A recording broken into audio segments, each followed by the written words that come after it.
Bonjour à toutes et à tous et bienvenue dans cet épisode de 10h47 pour les premières lectures de novembre, si je dis pas de conneries. J'en sais Ouais, rien. non, Oui, c'est ça. non, ça Non, doit être ça. si, c'est ça. Non, la semaine Si? dernière, donc les deuxièmes. Bon, Non, non, deuxième. non, non, Première, on s'en non, non, fout. non, non, Non, non, c'est non, la non, non, première. non. La semaine dernière, c'était Non, Halloween. 31. Bon, Ah écoutez, ouais, on c'est ça. récapitule pendant le générique et puis on revient après.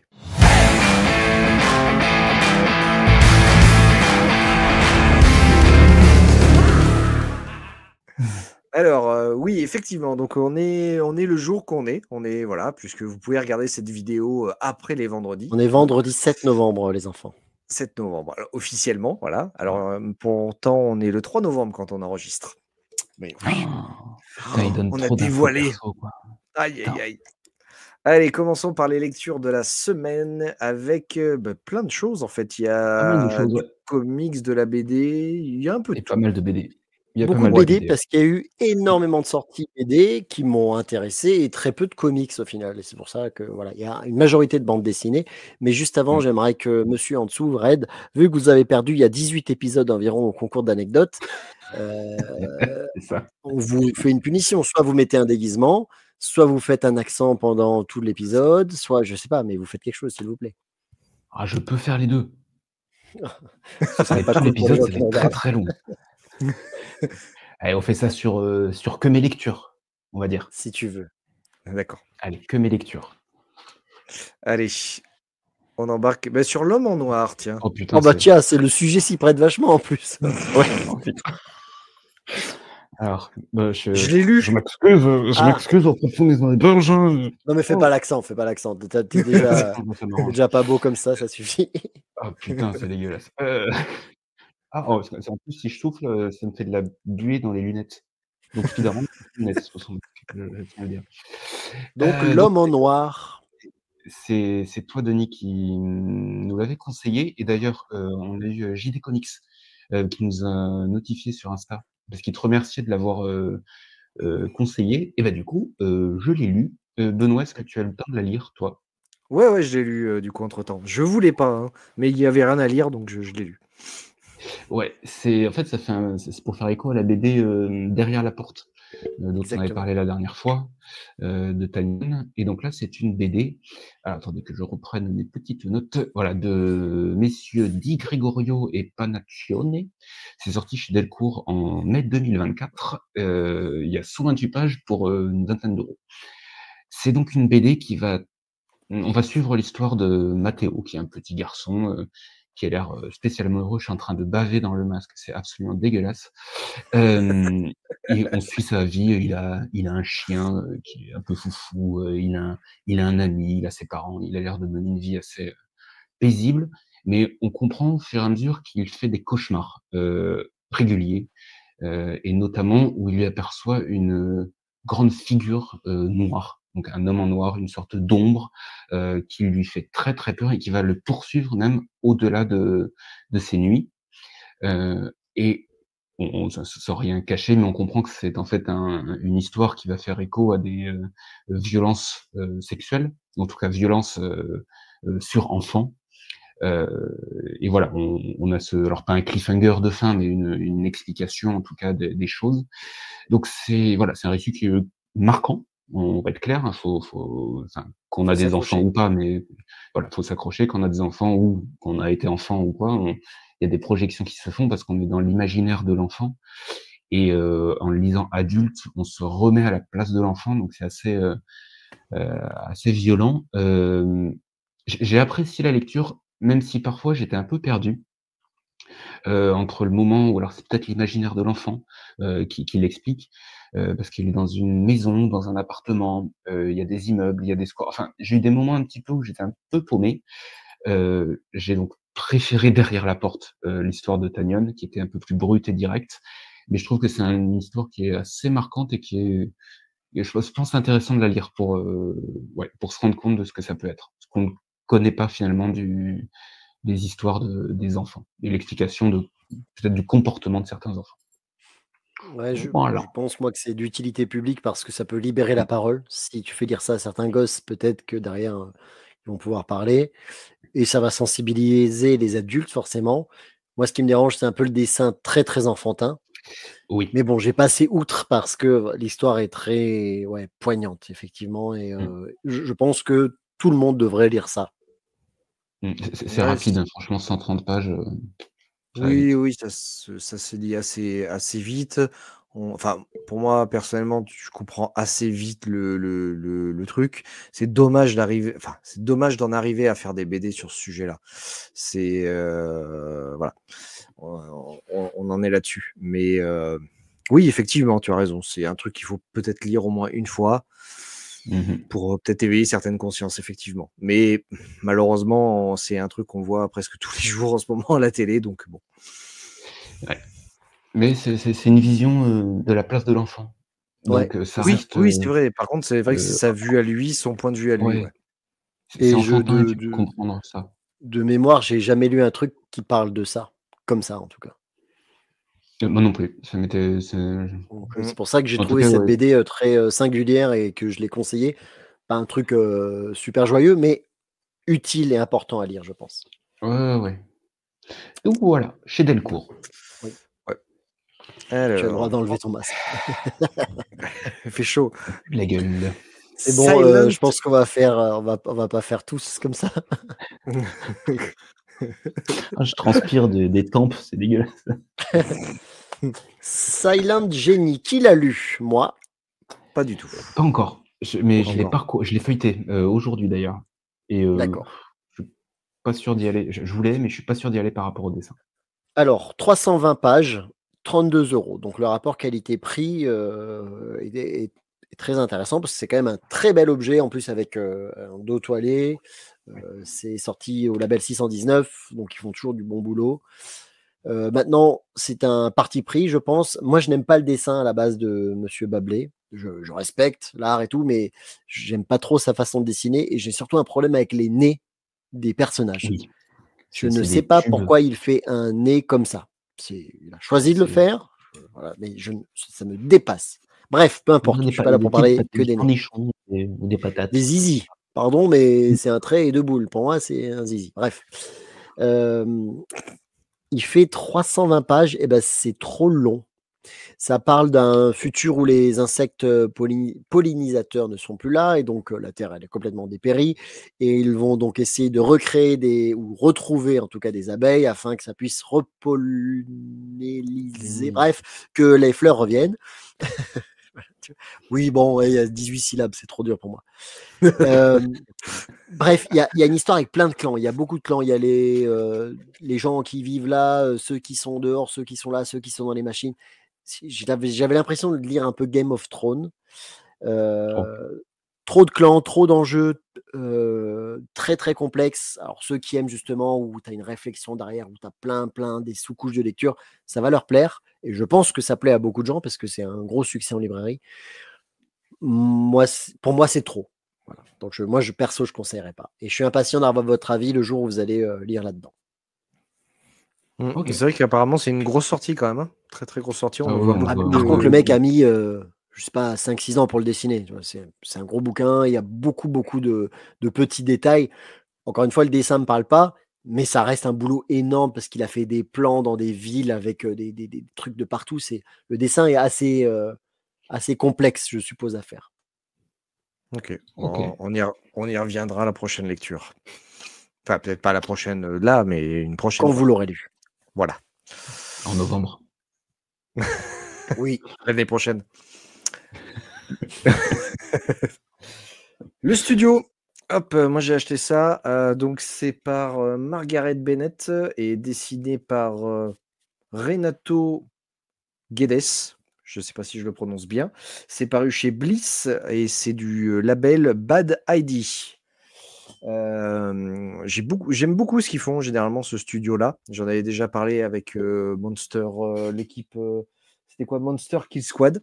Ah, Monster J'aime Kill Squad. Oui, tout à fait. Ouais, voilà. Et donc là, alors c'est une femme qui est nommée à la tête d'un studio à Hollywood, un petit studio indépendant, mais qui a quand même sa petite renommée.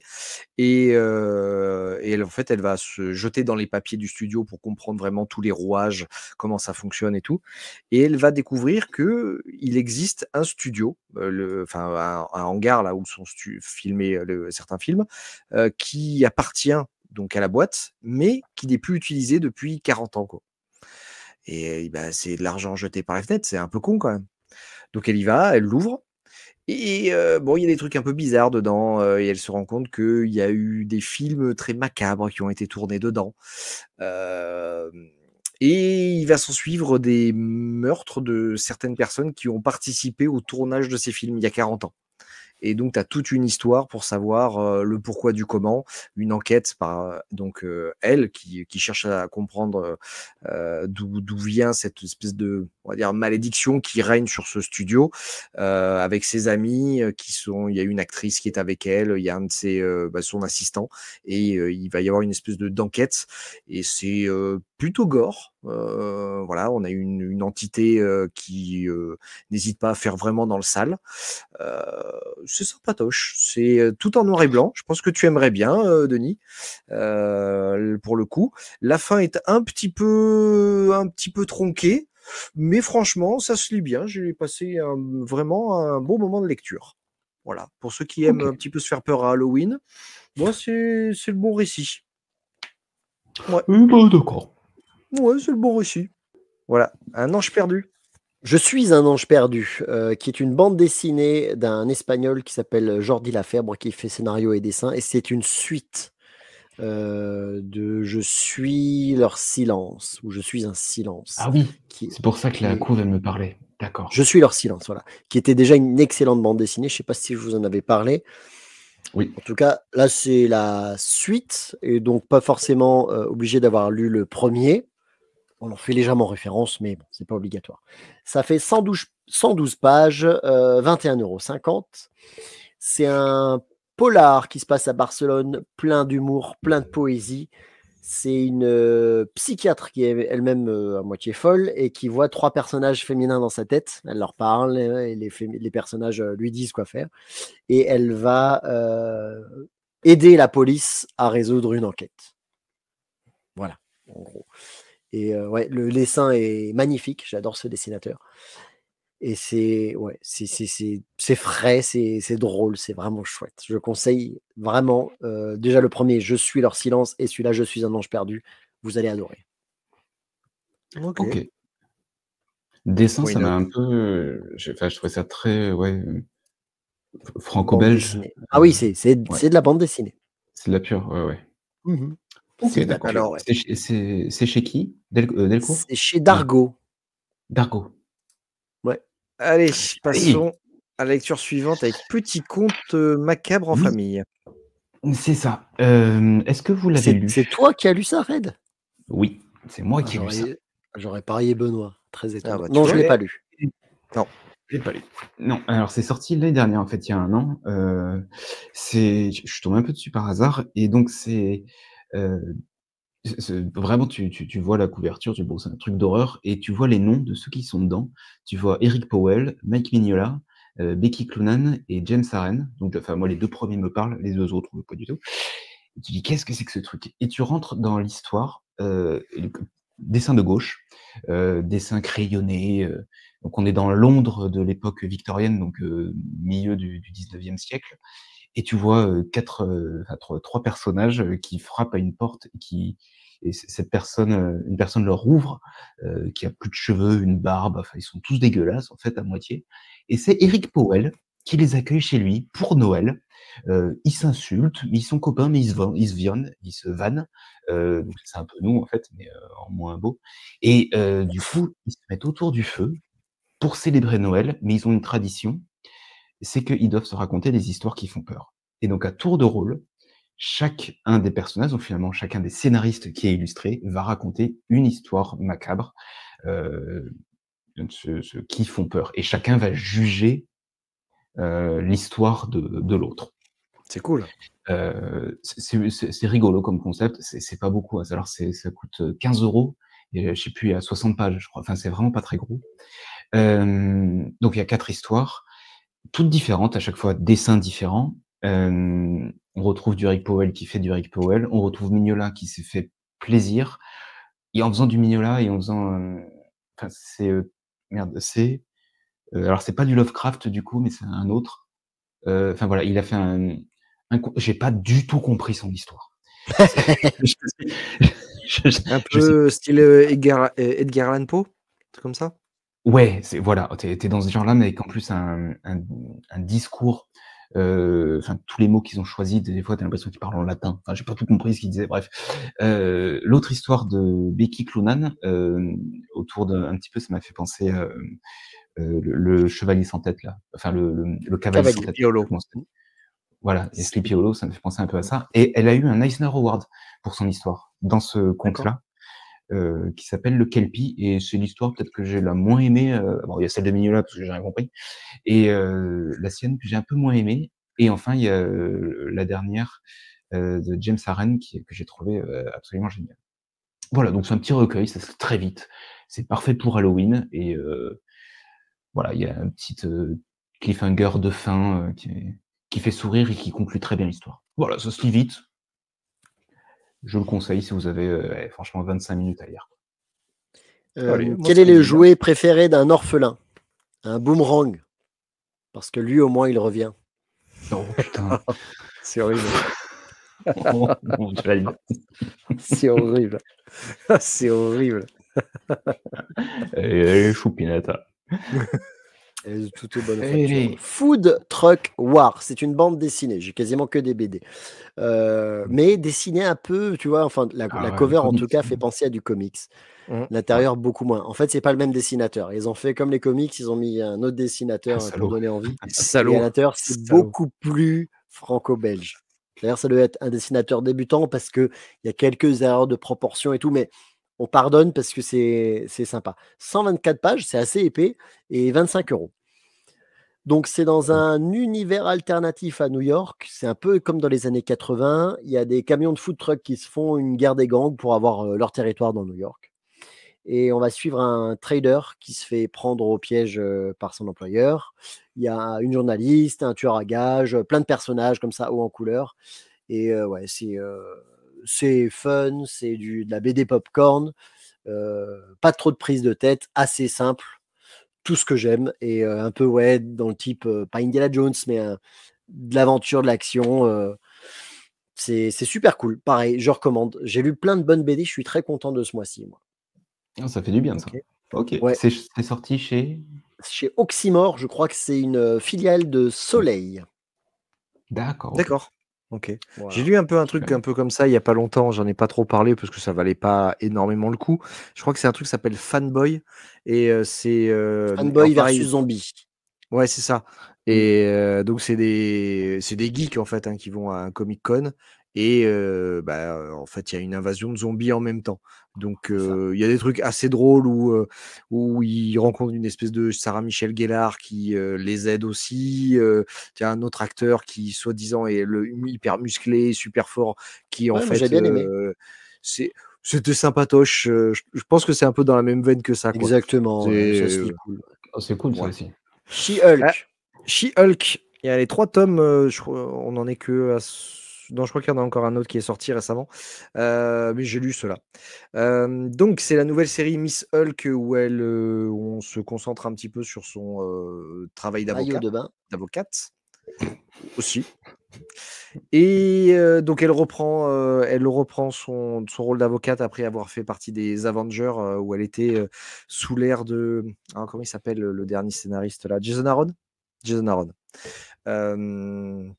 Où elle était Miss Hulk en bête sauvage, machin. Donc là, elle redevient plus civilisée et elle reprend son travail d'avocate dans un nouveau cabinet. Et donc, elle monte un espèce de fight club parce que pour se défouler un petit peu avec ses potes, La Chose, Titania, etc. Comme ça, de temps en temps, et elle va avec ses potes sur des chantiers. Ils se foutent sur la gueule. Voilà. C'est assez rigolo. Entre-temps, elle retrouve un ancien super-héros qu'on n'avait pas vu depuis Avenger, la séparation. Donc ça fait moult années, qui est le Valet de Cœur, qui revient. Je pense que ça te vous dira rien. C'est un Absolument personnage rien. qui est physiquement comme un valet de cœur qu'il y a sur les cartes à jouer, voilà, et C'est ridicule. qui est ridicule au niveau du costume, on est d'accord là-dessus, et qui a un pouvoir qui est vraiment cataclysmique parce qu'il a une énergie en lui qui doit être contenue par son armure, parce que sinon il risque d'exploser, et voilà. Et en fait, quand il réapparaît, il n'a pas ses pouvoirs. Et du coup, il va demander de l'aide à Miss Hulk. Et il commence à se créer une petite romance où ils vont faire des bisous et des câlins. Et puis c'est affinité. Et jusqu'à ce qu'il rencontre des ennemis et il va être obligé de reprendre ses pouvoirs. Et du coup, ça va être un petit peu compliqué pour tous les deux. Alors, elle a la capacité, Miss Hulk, aussi de briser le quatrième mur. Donc de temps en temps, parler au lecteur. Ce que je sais pas si tu avais pas lu l'omnibus, toi, Denis? De She-Hulk? Ouais, le Non, premier. j'ai jamais lu du She-Hulk. Donc ça, c'est un peu la particularité du personnage. Elle peut interagir avec le lecteur ou avec le scénariste ou le dessinateur en disant attention, là c'est dégueulasse ce que vous allez faire. Là donc justement, notamment quand le valet de cœur va retrouver ses pouvoirs et elle dit non, pourquoi vous me faites ça? J'étais bien avec quelqu'un, mais là du coup ça va engendrer des problèmes. Donc voilà, il y a une interaction avec le personnage en direct qui est plutôt sympa, même si c'est presque anecdotique dans les 3 tomes. Et on suit sa vie où elle reprend voilà le cours de sa vie avec des ennemis connus et inédits. C'est pas mal, ça c'est se dire, mais c'est gentillé, c'est très gentillé. Je pensais qu'il y avait que Deadpool qui avait ce pouvoir chez Marvel. Non. Et ben c'est un peu dommage. J'aimais bien la particularité de Deadpool et si maintenant il y en a d'autres qui l'ont, c'est moins drôle. Je Alors trouve. techniquement, elle l'avait bien avant lui. Alors, ouais. Techniquement, oui. arrête de dire techniquement. Parce que ça va être... Ça fait quoi? Ça fait 25 fois que je le dis dans cette vidéo? D'accord. Donc, elle avait cette capacité bien avant lui et je vous recommande de lire l'omnibus, premier omnibus sur She-Hulk, où on voit vraiment son interaction avec le dessinateur, où elle est limite à poil. Et elle lui dit c'est ça que tu veux montrer, et là vous kiffez de me voir à poil. Enfin voilà, il y a vraiment des interactions avec elle qui sont vraiment très bien écrites et vraiment très, très intéressantes. D'accord. Ouais. Il faut que je jette un œil, effectivement. Ah oui, oui. Passons à la suivante. Oui, Avec attendez, j'ai une Weekly. blague. Ah, J'ai une petite vas-y. blague. Vas-y. Qu'est-ce que c'est ça? C'est Un troupeau de ça? Oui. Ah, un troupeau de ça. Bien joué. On y est presque. C'est une blague qui va plaire à ceux qui nous écoutent sur Spotify. Donc là, on va parler de Weekly, pareil, une bande dessinée tirée de l'univers de Black Sad. Black Sad que normalement beaucoup de gens connaissent puisque c'est un gros carton. C'est le chat qui est détective privé. Et donc là, on s'intéresse à un de ses potes dans la série. C'est le petit renard, là, c'est Weekly. Donc c'est vraiment ses débuts, l'année 1. C'est par le même scénariste, mais c'est un autre dessinateur. 18,64 € pages. Par contre, là, ça pique un peu au niveau du tarif. Je pense que justement, il joue sur la notoriété de Black Sad. Les albums de Black Sad sont. C'est pas donné déjà. Ouais, bah, c'est les mêmes tarots normalement, tu vois. Donc, on est dans la continuité. Ça reste très beau. C'est pas le même dessinateur, mais c'est toujours très Disney, animalier et tout. Moi, j'adore ce dessin. Et c'est un peu plus léger que Black Sad. Là, c'est une enquête policière, mais gentillette, rigolote, avec pas mal de traits d'humour, beaucoup plus rigolodeur que Black Sad, qui est très souvent noir, sérieux. Là, c'est presque, j'allais dire pour enfants, c'est pas le cas, mais voilà, c'est léger, encore une fois, ouais. Et puis, ça parle un petit peu de magazine, soit olé olé, soit un petit peu gore, soit un petit peu d'horreur. Donc, c'est presque une BD pour ados, mais très très très intéressante et ça développe l'univers de Black Sad que j'adore. Donc pareil, c'est quelque chose que je vais recommander à chaud cœur. Ça se dit pas, mais voilà, vous avez compris ce que je voulais dire. C'est pas grave. On a le principe. Allez, passons à un truc bon. Shadowland. Shadow. Je continue du coup sur ma lancée de tout lire sur Daredevil. Et donc là, j'étais sur le Shadowland, qui est donc la suite de la série initiée par Quesada, puis par Bendis, puis Brubaker. Enfin, surtout Bendis, Brubaker. Et donc là, on arrive avec Andy Deagle, qui nous fait vraiment Alors, c'est une seule histoire. C'est C'est un event, je 272 crois. pages. Mmh. Ouais, Ouais. oui, c'est ça, c'est 270 pages. Ça date de 2015 et visiblement, Panini a ressorti une édition en janvier. Voilà, ça, je Alors moi, je l'ai en saurais pas vous le deluxe, dire. mais ils l'ont peut-être, ils ont réimprimé le deluxe de mémoire. Et c'est peut-être ça. Donc on est vraiment à la suite du run où on avait fini avec Daredevil qui était devenu le leader de La l'organisation main noire. La Main. Et donc là, il est parti au Japon et il revient et on retrouve un Hell's Kitchen avec un château, le Shadowland, donc enfin, le truc des ombres là, où Daredevil a fait une zone de non-droit pour tout Hell's Kitchen, où il a des ninjas qui sont avec lui et il règne en maître, donc il n'y a plus la police, il y a presque plus les méchants et on voit, il vrille complètement, en gros. Et il va même arriver à commettre l'irréparable, c'est-à-dire il va tuer quelqu'un. Voilà où on en est, forcément, ce que ça veut dire, c'est qu'il y a les gentils qui vont arriver pour essayer de dire à Matt, reviens, t'es pas un méchant. Il va y même voir des Avengers qui vont essayer de faire coucou à Matt pour qu'il redevienne lui-même. Euh, donc voilà, c'est un run qui se conclut. Je peux dire la fin ou pas? Parce que c'est vieux. Non, C'est un je dis peu pas la fin. Oui. spoilant quand même, non? Bon, bah, je dis pas la suite. Bref, le run se termine et c'est vraiment prêt pour repartir sur une autre histoire puisque c'est Mark Waid qui va renchaîner sur son nouveau récit. J'ai trouvé que c'était pas si mal comme histoire. Alors, il y a beaucoup de dessinateurs différents par moment. Alors, parce que il y a Billy Tan, il y a Roberto Della Torre et il y a Marco Checchetto. Donc, il y a un peu de tout. Franchement, au niveau du dessin, et il y en a même, à mon avis, d'autres qui interviennent. Je trouvais ça pas si mal. Ça vaut pas Brubaker et Bendis, on est clair. Je suis d'accord avec Euh, toi. mais c'est pas déconnant non plus. Ça se termine un peu vite, un peu facilement, mais comme souvent, à un moment, il faut conclure. Euh, Là où je suis content que ça se termine parce que j'ai envie de voir autre chose, mais là où enfin, après, vous me direz ce que vous en pensez, mais c'est que j'ai terminé ce run-là et du coup, je me suis dit, bah, je vais attaquer celui de Mark Waid. Et en fait, on repasse sur totalement autre chose. Donc c'est vraiment, tu dis putain, j'ai un truc que je comprends pas entre la fin de ce run-là et le run de Mark Waid. C'est parce qu'en fait, il y a une petite histoire qui dure 4 issues, qui c'est Daredevil Reborn, qui fait une sorte de transition entre ce qui se passe à la fin de Shadowland et le Mark Waid. Et donc, moi, il faut que je le lise pour être sûr de comprendre le truc. On le trouve où ce rebond? Parce que là, de mémoire, je sais même plus. Eh ben, En bonne plus, c'est question. les couves là, où il y a du sang qui coule avec les gants de boxe de son père, etc. Là, c'est ça, Alors, je me j'en ai rappelle. trouvé une, mais je l'ai trouvée qu'en VO, en fait.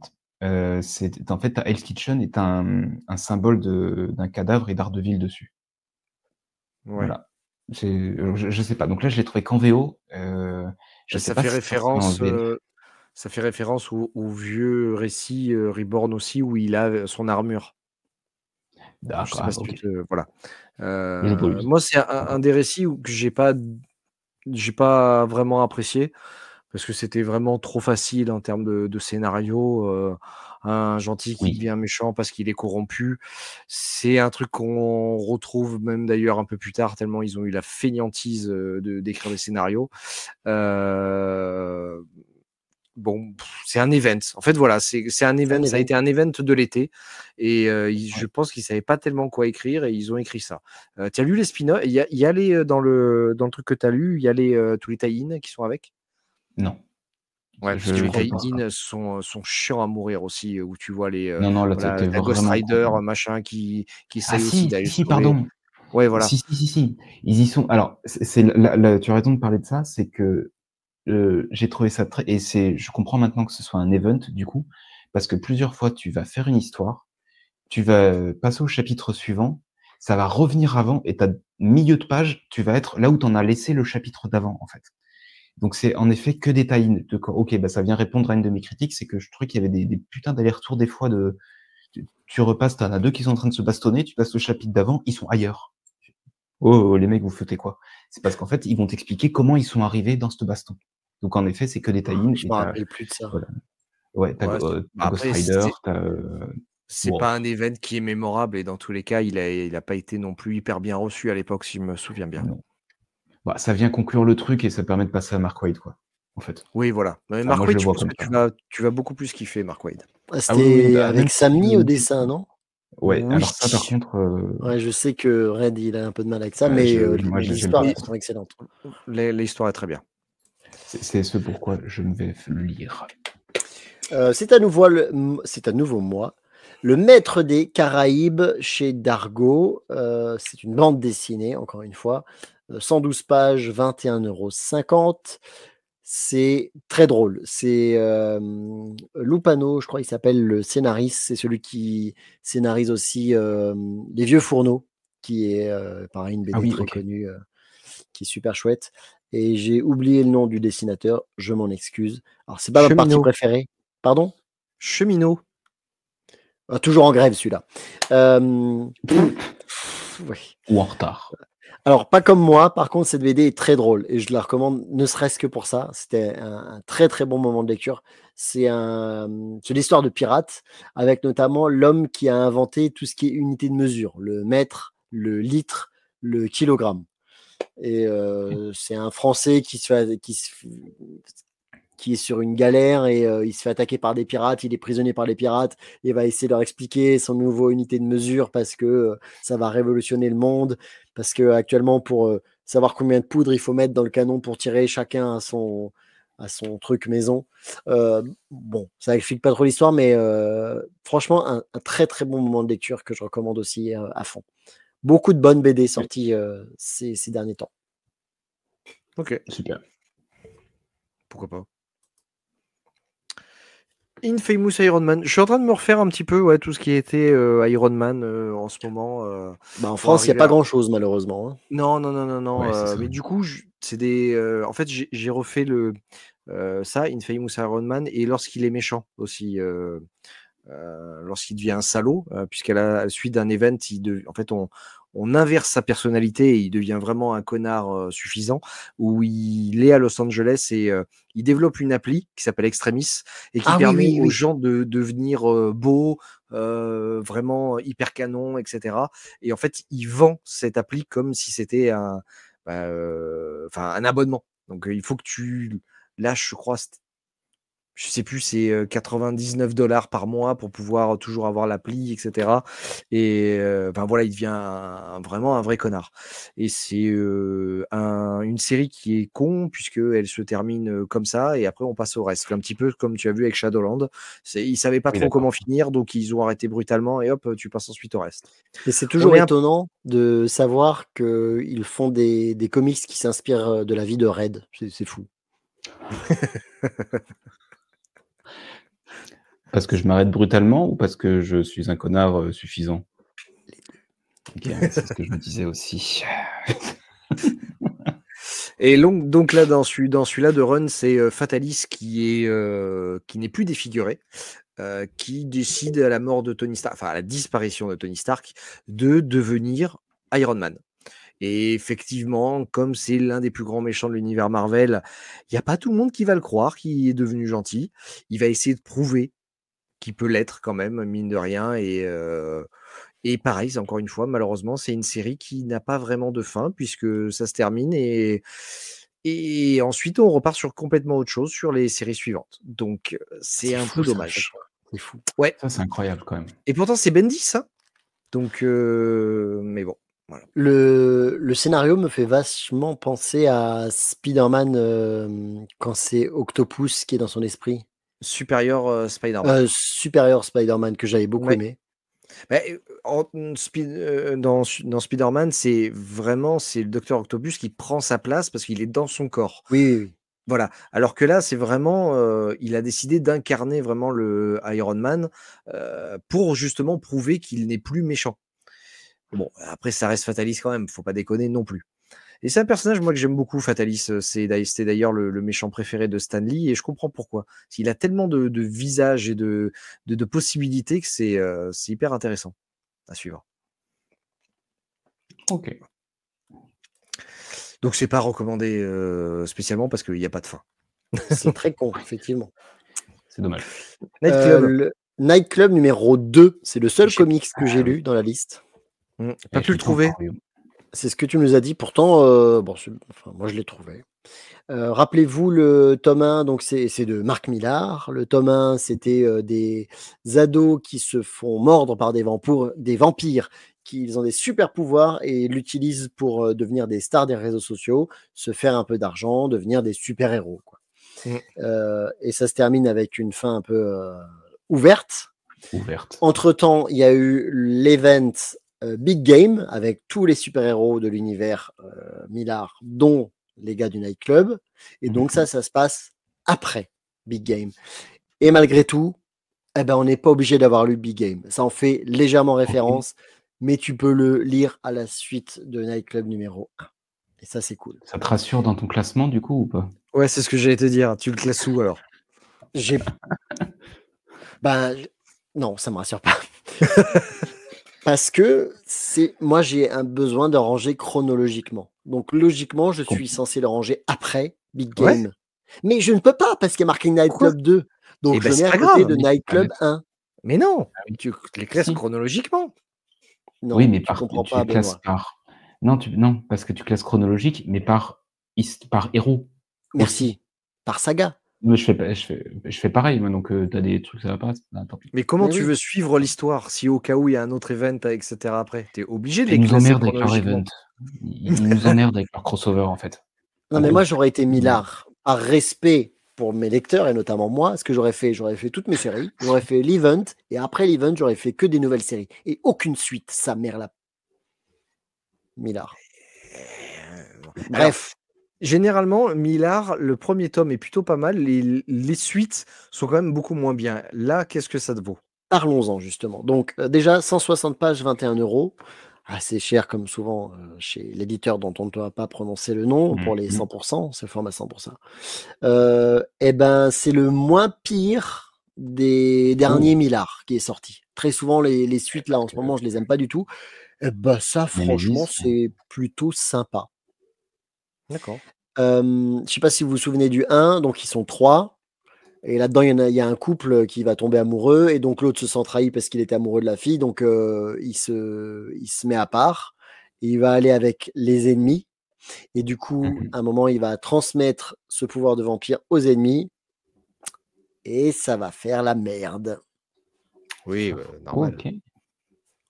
Ok. Bon, et bien sûr, c'est une fin ouverte pour, à mon avis, un tome 3. Bon. Mais ce Millar-là, je le recommande pour une fois, alors que les derniers, c'était bof. Celui-là, plutôt cool. Ok, cool. En plus, à noter, c'est assez rare aussi, que c'est le même dessinateur que le premier. Ah, ça c'est bien aussi. Ouais, c'est bien. pour l'unité, c'est graphique, c'est super. Ouais, c'est cool. Ouais, moi, c'est un truc qui m'a déçu dans Magic Order. Même si dans le deuxième, c'était pas mal, mais après le reste. Et il y a Dick et Ruan dans le tome 5. Bah, il est sorti déjà le tome 5 ou on l'a pas encore su? Dans le tome 4, pardon, dans le tome 4. Ouais, mais Coipel, dans le premier, il est magnifique. C'est splendide ce qu'il faisait. Oui, mais dans le deuxième, c'est Stuart Timonem, c'est sublime. Oui, le troisième, j'ai oublié le prénom et c'est pas très beau. Et le quatrième, ça remonte vraiment la pente au niveau du dessin avec Dick et Ruan. Par contre, au niveau scénario, à chaque tome, c'est de moins en moins bon. Ouais, clairement. Donc le 5, j'ai très très peur qu'il sort le mois prochain. Là, on verra bien. Hard Bargain. On en avait parlé il y a un petit moment, ça. On en avait parlé déjà? Ah oui, c'est moi qui l'avais lu. Ah, très bien. Alors, il faut faire attention parce que le titre, c'est Hard Bargain. Et quand j'ai cherché des images, j'avais oublié le titre de ce que j'avais lu. Et j'ai tapé Hard Banging. Et t'es tombé sur des sites pas recommandables? Ouais, c'était tout flouté. Tu peux m'envoyer les liens, s'il te plaît, juste au cas où, pour des recherches? Ouais. Est-ce que c'était au boulot? Dis-moi que c'était au boulot. Du boulot. Non, je le dirai pas. Donc, ça veut dire donc Hard Banging, on va pouvoir en discuter, mais c'est une sorte de polar. Donc c'est chez les Humanoïdes Associés, sorti en février de cette année. C'est un peu moins de 200 pages pour 20 balles. C'est par Steven DeKnight et Leno Carvalho. Donc on se retrouve aux États-Unis dans les années 40. En fait, il y a un côté très policier, c'est une enquête policière puisqu'on suit un détective, mais qui enquête au milieu de démons. c'est admis dans cette société. Donc il y a une enquête policière puisque, le démon qui s'appelle Frank Harding, se rend compte que les victimes, ce sont des proches à lui et donc en enquêtant, il se rend compte que potentiellement, ça va peut-être être lui, la prochaine victime. Voilà, tout simplement. Je vais m'arrêter là-dessus, il y a pas besoin d'en dire plus. C'est une histoire qui est, violente, c'est rythmé, ça se lit vite. Ça m'a fait penser en fait, un mix entre John Constantine et Bruce Willis. Sur le côté, tu as un peu de magie, mais c'est un gros bourrin par moment. Donc c'est très années 90 quoi.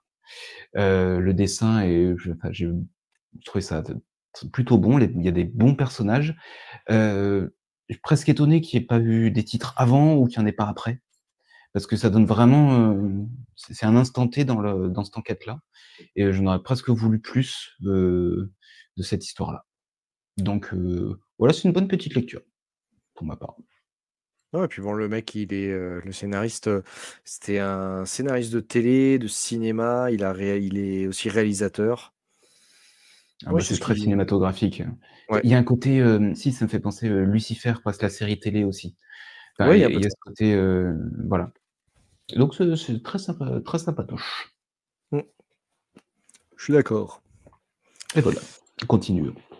Je voulais juste faire Flex. une parenthèse, pardon. Oui. Parce qu'on l'a pas mis dans les slides, mais j'ai lu, suite à ta recommandation la dernière fois, Red, Amour et Vermine Ah oui. de Ah oui. Will MacPhail, et bah, j'ai pas aimé. C'est vrai? Non, bah, je trouve J'ai que rapport qualité-prix, c'est trop cher. C'est des trop grands beaux bouquins pour en fait des trucs de ah journaux, c'est des strips oui. de journaux. Et ils en ont mis trop, je pense. Et au bout d'un moment, bon, c'est overdose un peu du truc. Bah, il faut le piocher. Tu peux pas en lire, pendant 1 heure, quoi. Faut le C'est ça mon piocher. problème, c'est que j'ai voulu tout lire d'un Et coup et oui. ça m'a saoulé. Non, mais Ah non, mais je sais plus, on le disait il y a pas longtemps, c'est un bouquin de oui, c'est un chiottes. truc de chiottes. Oui, Oui. oui, bah oui, mais non. Mais ça fait cher pour un bouquin de chiottes, je suis d'accord avec toi. Ça dépend, comment tu décores tes toilettes. Et j'ai Si pas c'est trouvé ça forcément très très drôle aussi. c'est moins drôle que Au-dedans, c'est moins touchant. Mais c'est du strip. C'est de Ouais, la coupure de presse. C'est pas une et histoire. peut-être qu'on n'a pas certaines références, étant tu perds un peu la traduction aussi. Bah, c'est de l'humour déjà anglais, c'est sûr. Mais Ah oui, oui, malgré ça tout, tu fait vois, penser. Calvin et Hobbes, là, ça me parle à 1000%. Ouais. Autant là, je pense que ça deviendra pas un classique. Ah non, mais ça, je suis d'accord. Mais c'est un recueil, c'est un artbook presque, donc voilà. C'est Voilà, c'était ça juste serait pour plus te drôle dire que quand tu avais des goûts de chiottes. Mais vas-y, ouais, maintenant, putain, Benoît, je tu peux savais parler de ton quoi, truc. putain. Flex Mentalo de Grant Morrison et de Frank Quitely, je vais y arriver. Alors Et ça, surtout de Eddie Mitchell.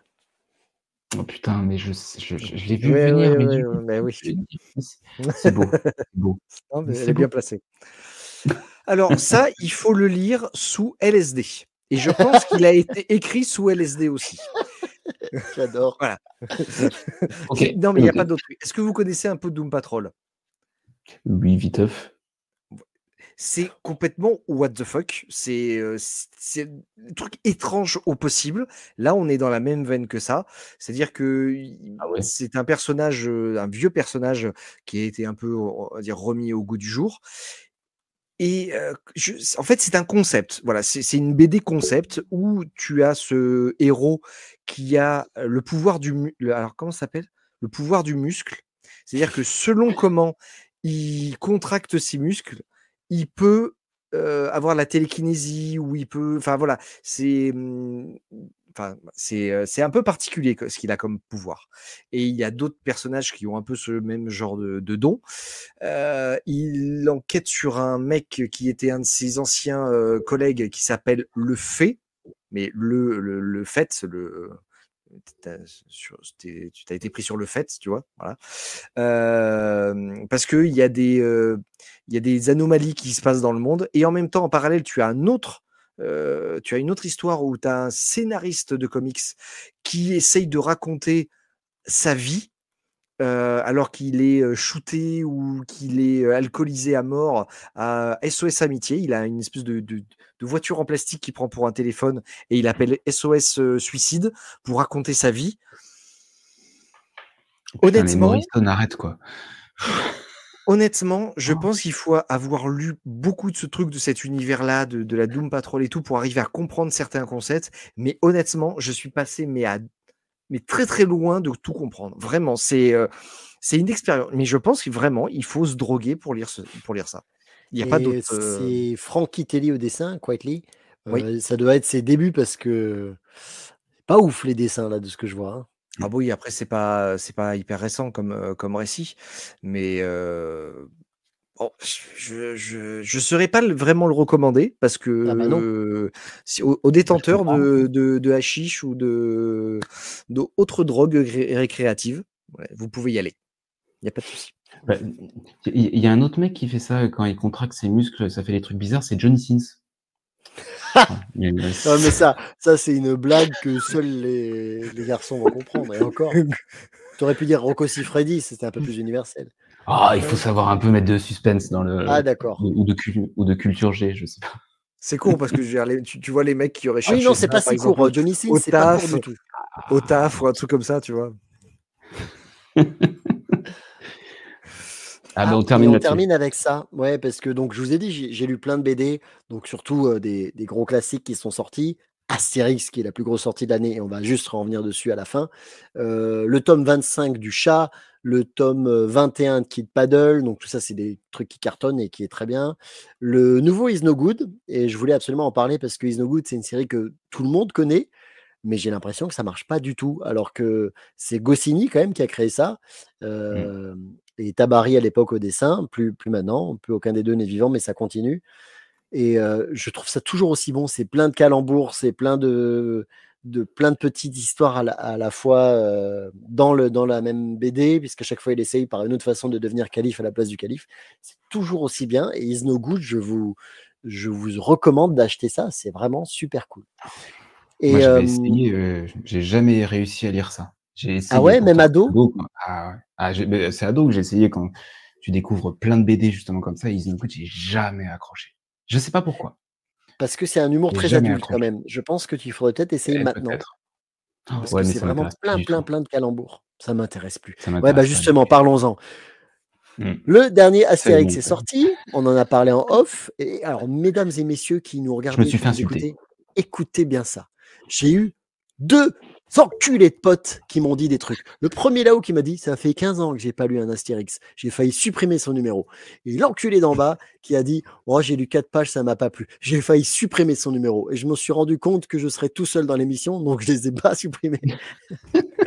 En fait, tu Surtout si sais, c'est pas j'ai arrêté enregistré, de quoi. lire les Astérix quand ils ont fait avec les extraterrestres.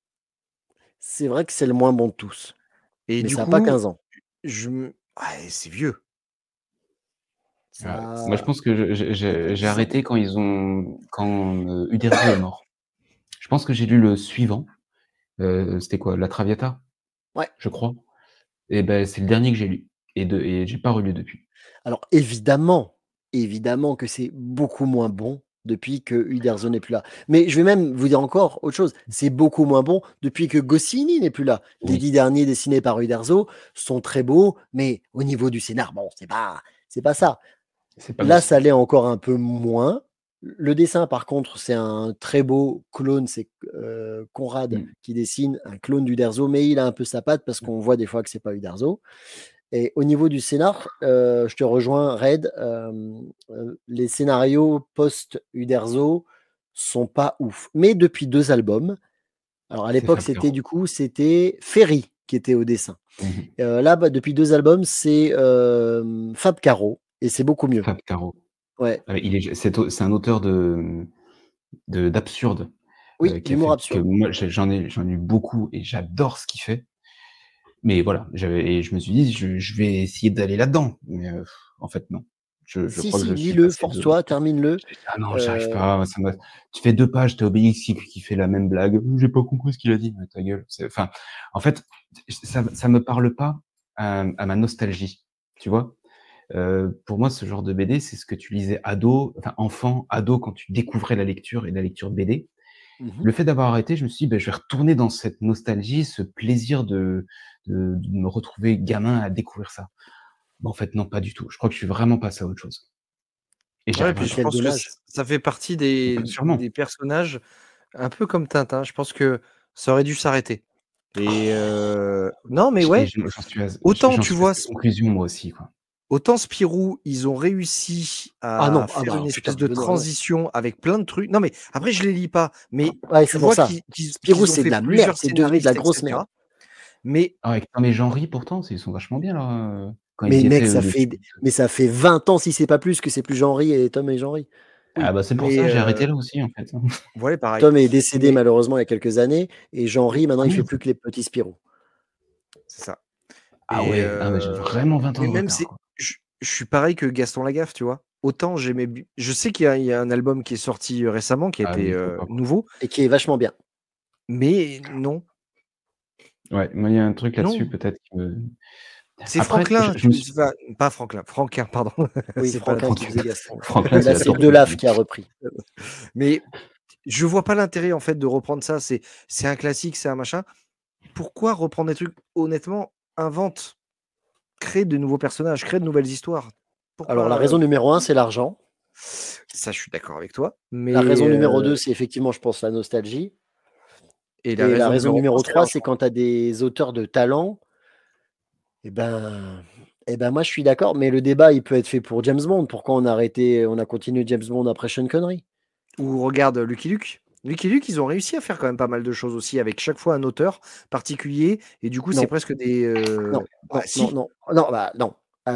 Si je peux mettre mon petit grain de sel, comme dirait Benoît dans le Kipo Quiz, Techniquement techniquement, techniquement. Lucky Luke continue depuis la mort de Maurice par le même dessinateur qui s'appelle HD. Oui, Mais c'est vrai. ils ont fait une série Lucky Luke vue par, voilà, où il y a des auteurs différents qui mettent c'est leur grain ça. de sel. Mais sinon, la série Lucky Luke classique continue toujours et c'est HD et ça sort tous les 2 ans environ. Et c'est très bien. Ah ouais? Oh putain. Oui. Mmh. Ah j'aime beaucoup. La seule série qui n'a jamais continué de mémoire, c'est Tintin. Et tant mieux Oui. parce que Tintin, en Ah vrai, oui. j'ai jamais aimé. J'aime pas les dessins. Je Ah trouve que ouais? c'est trop adulte, pas sérieux. Tu vois, ça fait partie des BD que j'aime pas. Oh putain, Tintin, moi, par contre, enfin, les dernières, je trouve qu'il y a un humour dedans, il y a une analyse qui est forte, il y a vachement de trucs et j'aurais trop voulu voir, Tintin et l'Alphard, parce qu'ils l'ont sorti où il a fait les premières pages, puis après des crayonnés. J'aurais vraiment aimé que ça sorte. Bon, je suis plus Mais Tintin, quoi. oh non, ah bah vraiment pas. Relis Tintin aussi. Tu as Beh,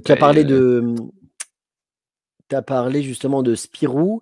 Et Spirou, oui, donc ça a été changé de main en main. Et la dernière fois où c'était bien Tom et Jean-Ry, effectivement. Juste après, il y a eu 3 ou 4 albums avec au dessin Munuera, justement. Mmh. Donc ça, je pense que ça va te plaire, Red. Après, il y a eu OK. encore 1 ou 2 changements de dessinateurs. Il y a eu Yann qui a dessiné. Et là, maintenant, c'est Olivier Schwartz, qui a fait, qu'on lisait un truc quand on était petit, Inspecteur Bayard. Putain, ça me parle ça. Bref. OK. Mais il faudrait Spirou, que je c'est cherche devenu parce naze. que Parce que Mais parce chacun qu'avec toi, met. ils Oui. ont fait des albums en plus sur les autres personnages. Tu as sur Zorg, tu as sur Champignac. Zorglub par Munuera Ouais, aussi. voilà. Il y a des albums sur Champignac, il y a des albums du Marsupilami, il y a des albums. Spirou, c'est là où il y a le plus de spin-off. Mais là, moi, je parle toujours de la série principale. Parce que Astérix, il y a aussi des spin-offs. Il y a Idéfix. Il y a une série sur Idéfix. Ah ouais? Mais qui est beaucoup plus sur enfant. C'est des petits albums souples, d'ailleurs. Bref, D'accord. pour en revenir au sujet, c'est Astérix. Oui, Astérix. Astérix, je suis tellement heureux que ça continue parce que pour moi, c'est la meilleure bande dessinée du monde. Et je pèse vraiment mes mots. Il y aura jamais, jamais mieux qu'Astérix. Bien sûr, période Goscinny et tout, hein, mais même les nouveaux qui Oui, sortent, oui. je trouve ça tellement euh, rassurant, je suis tellement heureux qu'Astérix existe toujours. Et ça représente la France à l'étranger, c'est les Gaulois, c'est franchouillard, c'est drôle, ça se prend pas au sérieux, c'est une caricature et en même temps une critique de la société actuelle, parce que ça parle à un moment des retraites dans celui-là, parce que ça parle il y a un gag avec, il faut qu'il ait un mot de passe pour rentrer quelque part. Ils disent non mais ton mot de passe, il faut qu'il ait minimum 16 lettres. Non mais il faut qu'il y ait un chiffre avec. Non mais il faut que tu mettes un truc spécial. Enfin bref, je trouve que c'est actuel, mais on peut se moquer parce que c'est fait avec des personnages de l'époque. Donc moi, évidemment, j'ai pas besoin, mais je recommande Astérix.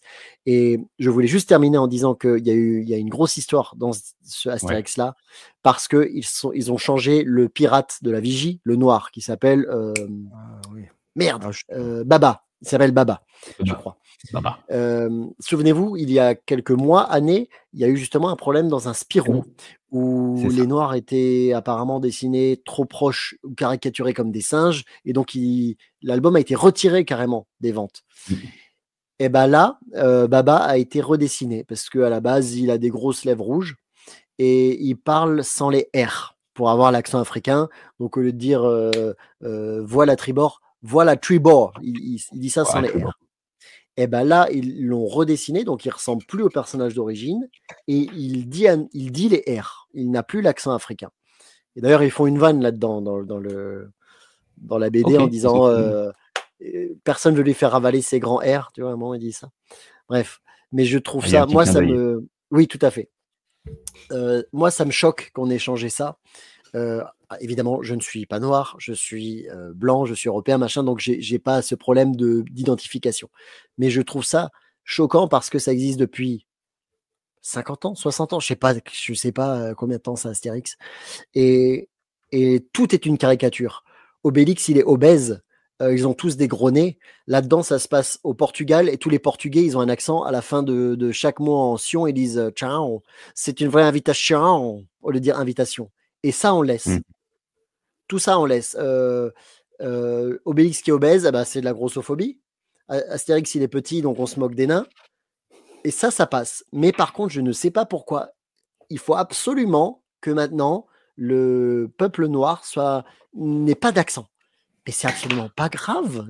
Moi, je vois pas où est le problème. Au contraire, je trouve même que ça les différencie de tout le reste de l'album. Je trouve ça fou. C'est compliqué comme débat. C'est un débat qu'on a eu au bureau. Alors, moi, j'ai pas su me positionner, en fait. C'est un débat qui pourrait être interminable. Hein, on va pas l'ouvrir non plus. Parce que il y a toujours la question du contexte, de ce que ça représente.